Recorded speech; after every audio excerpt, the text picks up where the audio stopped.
아멘. 자리에 편히 앉아 주시기 바랍니다. 한 주간도 세상에서 정말 수고 많으셨습니다.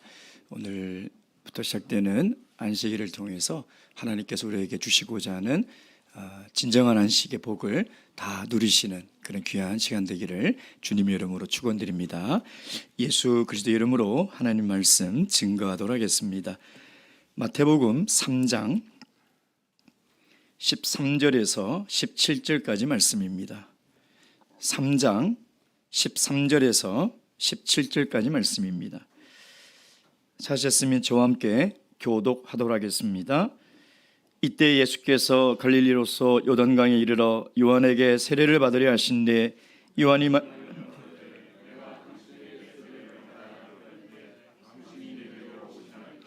예수께서 대답하여 가라사대 이제 허락하라. 우리가 이와 같이 하여 모든 의를 이루는 것이 합당하니라 하신대 이에 요한이 허락하는지라.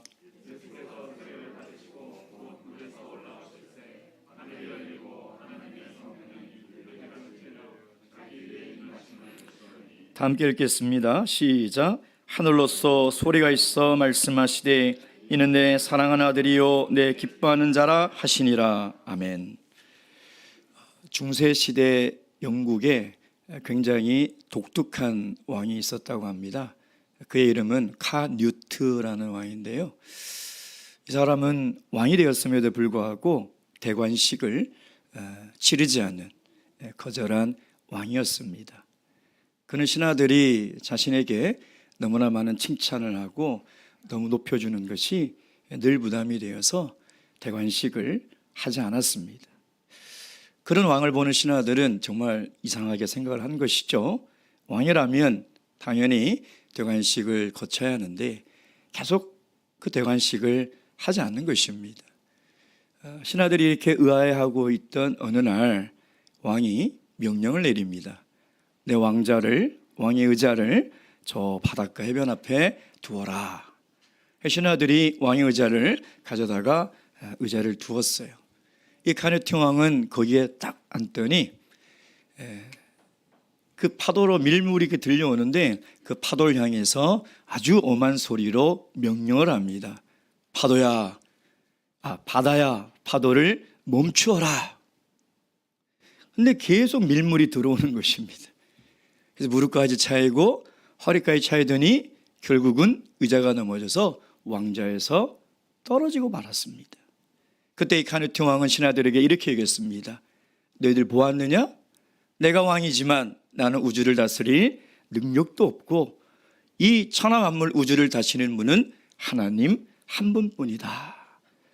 이 일이 있은 후에 그의 왕관은 십자가에 걸어두었다는 중세의 이야기가 있습니다. 여러분, 세상에 많은 권력자와 통치자들은 그 왕좌에 오르면 사람들을 통치하려고 하는 것이 다 자연스러운 일이 아니겠습니까? 그러나 우리가 잊지 말아야 할 것은 이 세상 역사뿐만 아니라 앞으로 영원한 나라를 통치하실 진정한 왕은 만왕의 왕이신 우리 예수 그리스도 한 분뿐이라는 것입니다. 2000년 전 팔레스타인 땅에 살고 있는 유대인들은 정말 이 왕을 간절히 기다렸습니다. 그들을 다스리고 있는 로마의 황제나 헤롯 왕을 통해서 핍박과 또 억압과 그리고 가난을 수백 년 동안 시달리면서 그들에게는 왕이 없었죠. 그러니 그들이 왕을 얼마나 기다리고 있었겠습니까? 긴 가문의 비를 기다리는 농부보다 더 간절한 마음으로 왕을 기다리고 있었다는 것입니다. 사랑하는 성도 여러분, 우리가 사는 이 시대에는 정말 진정한 왕이 필요한 시대입니다. 사사시대처럼 왕이 없어서 각자 소견대로 살아가는 이 시대 아닙니까? 오늘 이 왕의 대관식을 통해서 다시 한번 우리가 믿음으로 고백할 때에 만왕의 왕이시고 이 우주를 통치하시는 분은 예수 그리스도 한 분밖에 없으며 그분이 저와 여러분의 진정한 왕이 되는 그런 귀한 시간이 되기를 주님의 이름으로 축원드립니다. 오늘 본문의 말씀은 우리가 너무나 잘 아는 예수님께서 세례를 받는 이야기입니다. 근데 오늘은 세례에 관한 교리에 관한 설교를 하지 않고요. 오늘 마태가 끊임없이 이야기하는 관점과 의도에 따라서 이 본문의 말씀을 함께 살펴보고자 합니다. 우리는 마태복음 1장부터 마태가 의도하는 것은 예수 그리스도는 다윗의 자손으로 오신 진정한 유대인의 왕이라는 것이죠. 그래서 족보를 통해서 또 동방의 박사를 통해서 우리들에게 끊임없이 그것을 이야기를 하고 있습니다. 남녀가 아무리 사랑을 해도 결혼식을 치러야 공식적인 부부가 되는 것이고요. 대통령이 선거에 당선됐다 하더라도 취임식을 해야 공식적인 업무를 보는 것이죠. 아무리 예수님이 유대인으로 왕으로 오셨다 한다고 한들 그가 왕으로서의 대관식을 치르지 않고는 왕의 일을 할 수가 없는 것입니다. 근데 알다시피 그 당시는 로마의 황제가 있고 그 아래 헤롯 왕이 시퍼렇게 살아있으며 또 유대인의 왕을 죽이려고 했던 헤롯이 있는 그 시대에 어떻게 예수님이 수많은 사람 앞에서 유대인의 왕으로 온 것을 공포하며 대관식을 치를 수 있겠습니까? 그래서 오늘 이 세례식은 영적으로 마태가 이 왕의 대관식을 치르는 일이죠. 왜냐하면 예수님은 이제부터 공적인 일을 시작하셔야 됩니다. 여러분, 대관식을 치르지 않고서는요, 왕은 공식적인 업무를 시작할 수 없습니다. 대관식은 권위요, 위엄의 상징인 것이죠. 그래서 모든 백성들 앞에서 그 왕관을 씌는 그 의식을 통해서 왕은 비로소 공식적인 업무를 시작하는 것입니다. 그런데 마태는 이것을요, 구약의 예언대로 예수 그리스도가 왕의 대관식을 치르고 있다고 이야기를 하고 있습니다. 스가랴 6장 9절에서 15절 말씀 보겠습니다. 스가랴 6장 9절에서 15절 말씀입니다.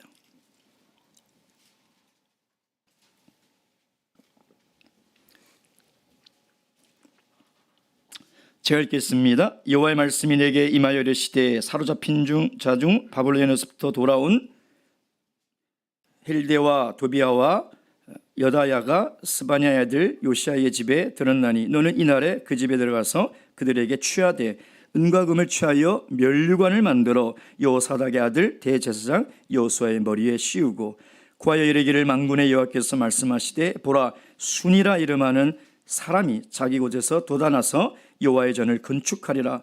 그가 여호와의 전을 건축하고 영광도 얻고 그 위에 앉아서 다스릴 것이요 또 제사장이 자기 위에 있으리니 이 두 사이에 평화의 의논이 있으리라 하셨다 하고 그 면류관은 헬렘과 도비아와 여다야와 스바냐의 아들 헨을 기념하기 위하여 여호와의 전 안에 두라 하시니라. 먼데 사람이 와서 여호와의 전을 건축하리니 만군의 여호와께서 나를 너희에게 보내신 줄을 너희가 알리라. 너희가 만일 너희 하나님 여호와의 말씀을 청종할진대 이같이 되리라.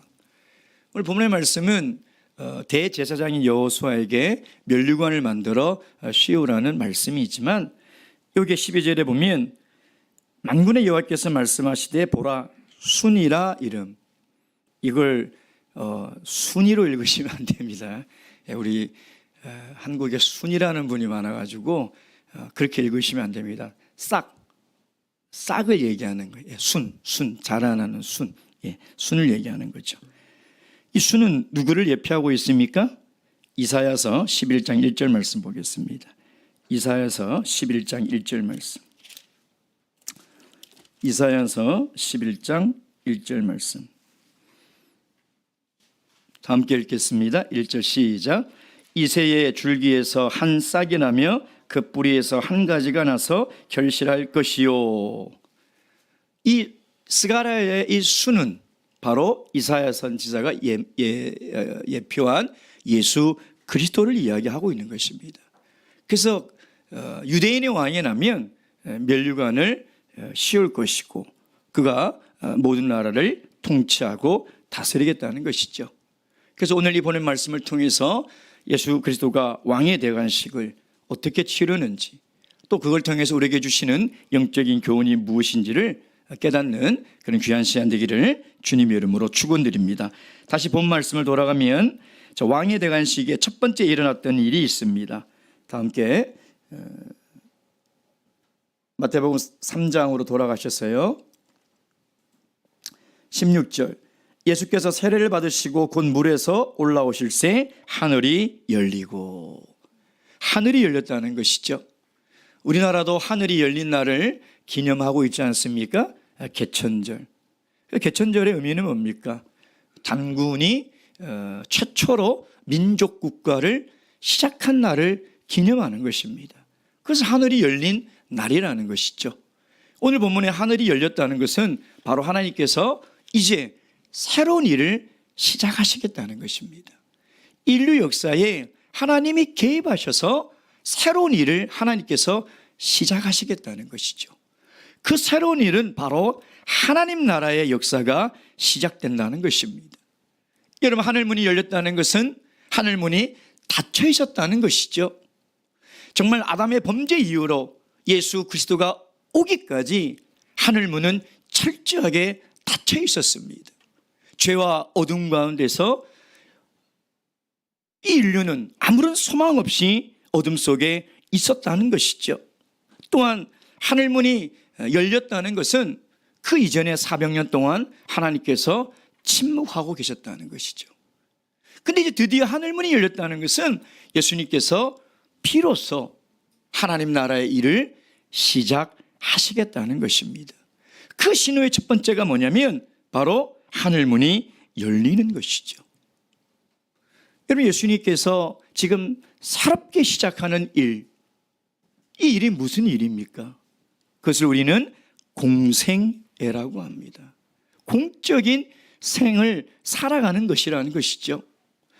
예수님은 지금까지 29년 동안 육신의 아버지와 어머니를 모시고 살아왔었지만 이제부터는 하나님을 위해서 살아가겠다는 것입니다. 그래서 하늘문이 열렸다는 것은 하나님 나라의 역사의 전환점이며 이제 예수 그리스도가 이제 사적인 삶을 살지 않고 하나님이 보내신 뜻에 따라 공적인 삶을 살아가겠다는 신호라는 것이죠. 여러분, 예수 그리스도의 어린 시절 태어나서 서른이 되기까지의 삶은 기록에 거의 없습니다. 한 군데 나와 있는 것이 누가복음에 나와 있는 예수님이 어린 시절 부모와 함께 성전에 간 사건, 그것 말고는 없죠. 그것도 누가가 기록한 다른 의도와 목적이 있는 것입니다. 왜 기록하지 않았을까요? 그건 사실 하나님 나라에 의미 없는 삶이기 때문인 것입니다. 정말 하나님 나라에 의미 있는 것은 이제 세례를 받으시고 올라오셔서 하늘문이 열렸다는 것은 이제부터 사적인 삶을 사는 것이 아니라 공적인 삶을 살아간다는 것이죠. 여러분, 우리나라도 대통령제지만 대통령이 되면 그 대통령은 이제 공인이죠. 이제 개인으로 살아가는 것이 아닙니다. 24시간 한 국가를 책임지는 공적인 삶을 살아가야 돼요. 그러니까 한 나라의 대통령이 임금이 만약에 사적인 삶을 살아간다고 생각해 보십시오. 그 나라가 어떻게 되겠습니까? 그러니까 하늘에 열리는 그 신호는 이제 예수 그리스도가 하나님의 나라를 위해서 공적인 삶을 살아가겠다는 시작이라는 것입니다. 여러분, 우리도 세례를 받고 올라올 때 영적으로 하늘문이 다 열렸습니다. 우리는 이제 물로 거듭나 올라오는 순간 우리는 이제 사적인 삶을 살아가는 신분이 아니에요. 우리 삶에 새로운 터닝 포인트가 생긴 거죠.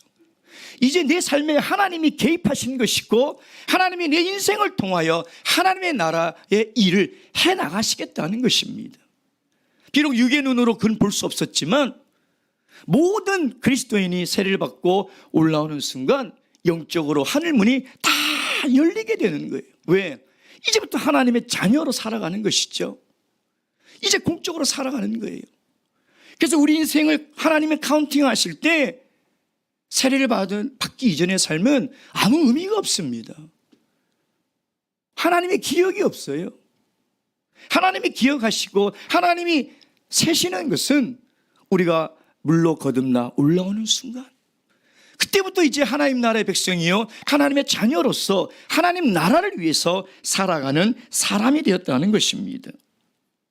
여러분, 우리가 세례를 받았음에도 불구하고 여전히 사적인 삶을 살아간다는 것은 참 불쌍한 일이에요. 왜? 그건 아무 의미 없습니다. 하나님 앞에서 내가 아무리 열심히 살은들, 내가 아무리 위대한 업적을 이룬들 아무 의미가 없어요. 하나님은 하나도 기억하지 않았어요. 우리가 세례를 받아 하나님의 자녀가 됐다면 이제는 하나님 나라를 위한 공적인 삶을 살아가야 되는 것이에요. 하나님은 그것을 기억하시는 것이죠. 이제 6월 마지막 주면 우리 강남교회도 세례식이 있습니다. 우리 성도님들 다시 한번 그 세례 현장을 보시면서 내가 거듭난 그 순간을 다시 한번 떠올리셔야 돼요. 그리고 세례를 바치는 우리 부모들도 이제 이 자녀가 이제 인간으로서의 삶을 잘 살아가는 것이 아니라 하나님의 공적인 삶을 평생 살아갈 수 있도록 부모가 책임을 져야 돼요. 그것이 이 세례에 담긴 하나님의 영적인 메시지요. 오늘 예수님께서 세례를 받으시고 올라오시면서 왕의 대관식을 하는 첫 번째 사인이 바로 하늘문이 열리겠다는 것이죠. 사랑하는 성도 여러분, 하나님은 우리를 물로 거듭나게 하시고 우리를 통하여 하늘의 뜻이 이 땅에 이루어질 수 있도록, 우리가 하나님 나라를 위해서 공적인 삶을 살아갈 수 있도록 지금도 기대하고 계십니다. 오늘 이 말씀을 통해서 우리 모든 성도님들이 우리가 예수님처럼 이제는 하나님 나라를 위해서 공적인 삶을 다 살아가시는 우리 귀한 강남 분당교회 성도님 되시길 주님의 이름으로 축원드립니다. 두 번째, 이 예수님의 세례식, 이 왕의 대관식의 두 번째 일어났던 현상이 무엇입니까? 16절 말씀 보겠습니다. 하늘이 열리고 하나님의 성령이 비둘기같이 내려 자기 위에 임하심을 보시더니, 이것을 무슨 신학적으로 우리가 해석하지는 않겠습니다. 구약에 보면 기름을 붓는 그 취임식이 두 가지 신분이 있죠. 첫째는 제사장입니다. 제사장을 취임식 때 기름을 붓습니다. 그리고 두 번째는 왕이죠. 왕의 취임식 때 하나님이 택한 선지자를 통하여 기름을 붓습니다. 그러니까 메시아라는 말은 뭐냐면 기름 부은 자라는 뜻과 동시에 메시아의 두 가지 이중적 직분이 뭐냐면 제사장과 왕이라는 것이에요. 그래서 히브리어로 메시아죠. 그렇죠? 기름 부은 자. 헬라어로 그리스도라는 말입니다. 예. 그러니까 여러분, 지금 예수님께서 지금 세례를 받을 그때에 제자들뿐만 아니라 세례를 베푸는 세례 요한도 예수님이 확실한 메시아이며 그리스도라는 확신이 없었습니다. 그들도 그럴진데 그 땅에 사는 유대인들은 예수를 정말 다윗의 후손으로 온 메시아로 믿을 수가 없는 것이죠. 그러니까 마태는 지금 무엇을 얘기하냐면 세례를 받고 올라올 때 하늘에서 마치 기름을 붓듯이 성령의 비둘기같이 내렸다는 것은 뭐냐면 구약의 제사장과 왕이 기름을 부음으로 말미암아 취임식하는 그 이미지를 지금 이야기를 하고 있는 것이죠. 다시 이야기하면 이분이 메시아라는 것입니다. 이분이 그리스도라는 그 증표를 지금 세례를 받는 사건을 통해서 이야기하고 싶은 거예요. 예수님이 세례를 받았다, 이게 초점이 아니에요. 그 세례를 받음으로 말미암아 어떠한 일이 일어났는가, 그 현상을 통해서 지금 마태가 이야기하고자 하는 것이 무엇이냐 하는 것이죠. 성령이 내리는 것은 기름을 붓는 것이고, 기름 부음을 받았다는 것은 메시아이며 그리스도라는 것입니다. 여러분, 역사에 처음 시작되는 우리 사도교회, 사도행전의 이 교회도 무엇으로 시작했습니까? 성령이 내림으로 시작했다는 것입니다. 예수님의 공생애도 하늘이 열리고 성령이 내려서 시작했던 것처럼 하나님의 첫 번째 교회도 성령이 내려서 시작됐다는 것이죠. 여러분, 우리가 세례를 받아 이제 하나님 나라를 위해서 살아가야 되겠다, 그 은혜를 늘 생각하며 하나님을 위해서 살아가야 되겠다, 그런 마음을 가지지만 사실 이 땅에서요 하나님의 뜻을 펼치기는 쉽지 않습니다. 이 땅에 살면서 하나님의 말씀대로 공적인 삶을 살아간다는 것은 너무 어려운 일이라는 거예요. 그러니 무슨 능력으로 우리가 하나님 나라를 위해서 살아갈 수 있겠습니까? 여러분, 예수님도 완전한 하나님이시지만 육신을 입고 온 완전한 인간으로 오셨어요. 그래서 그도 이제 공적인 삶을 살아가야 되지만 육신의 능력으로는 살아갈 수 없는 거예요. 그래서 성령의 능력이 필요한 거예요. 하늘로부터 임하는 그 능력을 받아야 하나님이 보내신 뜻을 따라 그 뜻을 이 땅에 이루며 하나님 나라를 이루며 살아갈 수 있는 거예요. 그 능력은 절대 땅에서 올라오는 것이 아니에요. 여러분, 우리가 이 하나님의 뜻을 이 땅에 이루면서 어떻게 하나님의 자녀로 살아갈 수 있겠습니까? 사실 우리는 하나님의 말씀을 통해서 하나님의 뜻이 무엇인지를 너무나 잘 알고 있어요. 또 정말 그렇게 살아가고 싶은 간절한 마음도 있는 것이 사실입니다. 근데 여러분, 우리의 모습을 보세요. 잘 안 되잖아요. 오래 안 가지잖아요. 영혼의 때는 은혜 받아서 이제 정말 예수의 길을 쫓아가야 되겠다, 다 그렇게 마음 먹으셨잖아요. 그리고 지금 2달이 지났는데 잘 쫓아가고 있습니까? 안 돼요. 잘 안 돼요. 이제 정말 하나님 말씀에 순종하며 나를 통해서 하나님의 뜻과 하나님 영광이 이 땅에 나타내도록 살아야 되겠다. 그 쉬운 일이냐 이 말이에요. 죄를 안 짓고 살아야 되겠다. 아침마다 진짜 다짐하고 다짐해도 아침 먹기 전에 죄를 짓는 게 우리의 모습인데 그게 되냐 이 말이에요.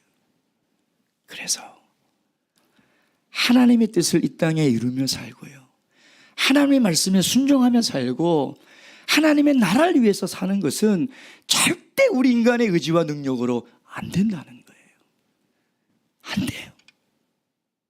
절대 불가능해요. 만약 그랬다면 그냥 하나님께서 우리에게 세례를 베푸시고 그 믿음과 그 확신과 그 의지대로 살아가시라고 하셨을 거예요. 그래, 그건 불가능한 거죠. 오직 하늘로부터 오는 능력만이 하나님의 말씀에 순종하게 하시고요, 오직 성령의 능력만이 이 죄악된 세상 속에 하나님의 뜻을 펼치며 하늘의 뜻이 이 땅에 이루어질 수 있도록 만들 수 있다는 거예요. 그래서 하나님이 우리에게 성령을 주신 거예요. 그래서 하나님이 예수 그리스도가 세례를 받고 올라올 때 성령의 능력을 주신 것이죠. 여러분, 여기 보면 16절에 하나님의 성령이 비둘기같이 내려 자기 위에 임하신다. 이 임한다는 말은 뭐냐면 하늘로부터 내려오는, 다시 얘기하면 우리 안에서부터 나오는 것이 아니라는 거예요. 내가 하나님 나라를 위해서 살아갈 수 있는 것은 내 결심과 결단과 내 믿음이 아니에요. 그러니까 그렇게 못 살면 나는 믿음이 없다라고 늘 자책하죠. 그렇게 사라지지 않아요. 하늘로부터 와야 돼요. 그렇게 살아갈 수 있는 힘도 하늘로부터 와야 되고요, 그렇게 살아야 되겠다는 생각과 결심도 하늘로부터 와야 되고, 그 마음을 지킬 수 있는 것도 하늘로부터 와야 돼요. 임해야 돼요. 근데 우리는 자꾸 내 안에서 그렇게 살아가려고 발부둥치고 안 되니까 또 마음이 무겁고, 그러니 포기하고, 그러니 그냥 이렇게 살자, 뭐 해도 안 되는데, 하다가 자꾸 중단되는데 하니까 지쳐버리는 거죠. 여러분, 오순절 성령으로 교회가 세워지고 나서 성령을 받기 전에 그 제자들이 무슨 능력이 있었습니까? 다 겁쟁이에 변절자에 뭐 형편없지 않았습니까? 근데 도대체 그들이 무슨 능력으로 담대하게 솔로몬의 행각에서 예수 그리스도가 하나님이라고 설교하며 사람들에게 회개하고 예수 그리스도 이름으로 세례를 받으라고 담대히 말할 수 있냐 이 말이에요. 그 능력이 그들의 안에서부터 오는 능력이었냐 이 말이에요. 아니죠. 하늘로부터 내리는 불같이 바람같이 내렸던 그 성령의 능력이 그들을 그렇게 만들었던 것이죠. 결국 그 능력이 세상을 변화시켰다는 것입니다. 세상을 변화시키는 거룩한 교회가 우리의 목표인데 왜 부담이 되는지 알아요? 왜 포기하는지 알아요? 왜 내 얘기가 아니라고 생각하는지 알아요? 내 능력으로 하려니까 그래요. 근데 내가 어떻게, 아니 목사님, 우리 몇 명 모여가지고 무슨 세상을 변화시킵니까? 그러는 거죠. 왜 하나님의 능력을 믿지 못합니까? 왜 성령이 하시는 능력을 믿지 못합니까? 우리가 하는 것이 아니라 성령이 하신다니까요. 그래서 하나님이 우리에게 성령을 주신 거예요. 이사야서 61장 1절 말씀 보겠습니다. 이사야서 61장 1절입니다.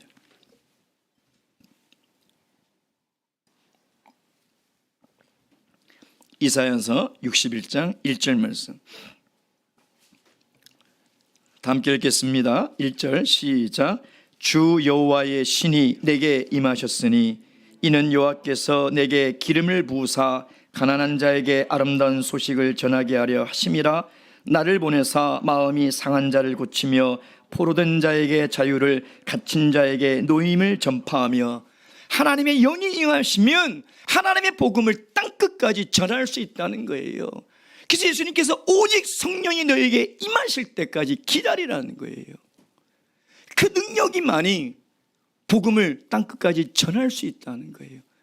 그 능력만이 세상을 변화시킬 수 있다는. 그러니까 우리가 해야 될 일은 뭐예요? 성령의 능력을 믿고 날마다 성령의 충만함을 위해서 기도해야 되는 거예요. 우리가 할 수 없으니 하나님 성령의 능력으로 변화시켜달라고 기도해야 되는 거예요. 그 능력이 충만할 때 하나님은 우리를 사용하시는 거예요. 그때 우리가 복음을 전하고 가난한 자에게, 포로된 자에게, 억눌린 자에게 이 기쁜 소식을 전하고 그 복음을 전함으로 말미암아 하나님 나라가 확장되는 것이고 그 능력으로 말미암아 우리도 예수님처럼 하나님 나라를 위한 공생애의 삶을 살아갈 수 있는 것이죠. 바로 웃기는 우리 모든 성도님들이 이 성령의 충만함으로 성령의 능력에 붙들리셔서 하나님께 귀하게 쓰임받는 귀한 성도님 되시길 주님의 이름으로 축원드립니다. 마지막 세 번째, 이 왕의 대관식을 통해서 나타난 영적인 현상이 무엇입니까? 다시 본 말씀으로 돌아가시면 17절 하늘로서 소리가 있어 말씀하시되 이는 내 사랑하는 아들이요 내 기뻐하는 자라 하시니라. 이게 마태는 지금 뭐냐면 예수 그리스도가 왕으로 오셔서 지금 왕의 대관식을 하고 있다고 계속 이야기하고 있는 거예요. 우리에게. 시편 2편 말씀 보겠습니다. 시편 2편. 시편 2편이 왕의 대관식에 하는 노래예요. 시편 2편. 시편 2편. 시편 2편. 어찌하여 열방이 분노하며 민족들이 허사를 경영하는 곳, 세상의 군왕들이 나서며 관원들이 서로 꾀하여 여호와의 그 기름 받은 자를 대적하며 우리가 그 맨 것을 끊고 그 결박을 벗어버리자 하도다. 하늘에 계신 자가 웃음이시여 주께서 저에게 비우시리로다. 쭉 하다 7절 내가 영을 전하노라. 여호와께서 내게 이제 이르시되 너는 내 아들이라. 오늘날 내가 너를 낳았다. 똑같은 얘기가 이사야 선지자서에도 나오죠. 그러니까 하늘로부터 너는 내 아들이다, 내 사랑하는 자다. 이 말은 뭐냐면 시편 2편과 이사야서의 구약의 말씀을 지금 염두에 두고 지금 이야기를 하고 있는 거예요. 여러분, 그런데 하늘로부터 소리가 있어 말씀하시되 이 내 사랑하는 아들이요 내 기뻐하는 자라. 여러분, 정말 이건 특별한 장면이에요. 성경의 수많은 이적 기사 가운데 이 장면은 굉장히 특별한 장면이라는 것입니다. 왜냐하면 이 메시지를 선지자를 통해서 하신 것도 아니고 천사를 통해서 하신 것도 아니고 하나님이 직접, 그것도 인간의 언어로, 굉장히 특별한 이적이에요. 이것은요. 예. 그건 뭐냐면 하나님이 인정한다는 거예요. 누구를? 예수 그리스도가 메시아요, 그리스도라는 것을 하나님이 인정한다는 예. 그럼 왜 이렇게 특별한 이 기적을 지금 마태는 우리에게 이야기를 하고 있을까요? 왜 하나님은 예수 그리스도가 세례를 받고 올라오는데 왜 하늘로서 직접 인간의 언어로 음성을 내셔서 내 사랑하는 자요, 내 기뻐하는 자라고 왜 말씀하셨을까요? 왜 그랬을까요? 예수님은 이제 공적인 삶을 살아가야 되죠. 그렇죠? 그 공적인 삶이 뭡니까? 어떤 삶이에요? 예? 그렇죠. 십자가를 지는 삶이에요. 십자가를. 그러니 앞으로 3년 동안의 삶은 고난의 길이죠. 외롭고 쓸쓸하고 가시밭 같은, 어쩌면 죽음의 고통보다 더 고통스러운 길을 가야 되는 거예요. 그러니까 앞으로 그 길을 가야 될 그 아들을 보는 하나님의 심정이 어떻겠냐 이 말이에요. 군대를 보내본 우리 부모들은 다 눈물 짓고 얼마나 짠해요. 그렇죠? 그게 10,000,000배, 억만 배 되지 않을까요? 십자가로 내보내야 되는 그 아버지의 마음이 어떻겠냐. 만약 여러분의 자녀를 이제 앞으로 그 죽음의 길로 보내야 되는 부모로서 여러분이 마지막 자녀에게 해줄 수 있는 말이 있다면 여러분 무슨 말을 해주겠습니까? 여러분 어떤 말을 해주고 싶어요? 하나님은 이 말을 하시는 거예요. 너는 내 사랑하는 아들이요, 내 기뻐하는 자라. 이 말 한마디면 되는 거예요. 무슨 얘기냐면 하나님이 나를 아들로 삼아주시고 나를 기뻐하신다는 이 힘이 엄청난 힘이라는 거예요. 엄청난 힘. 여러분 우리가 살아가면서 제일 중요한 게 뭐냐면 정체성이에요. 내가 누군지를 알면 어떤 힘든 일도 이겨낼 수 있어요.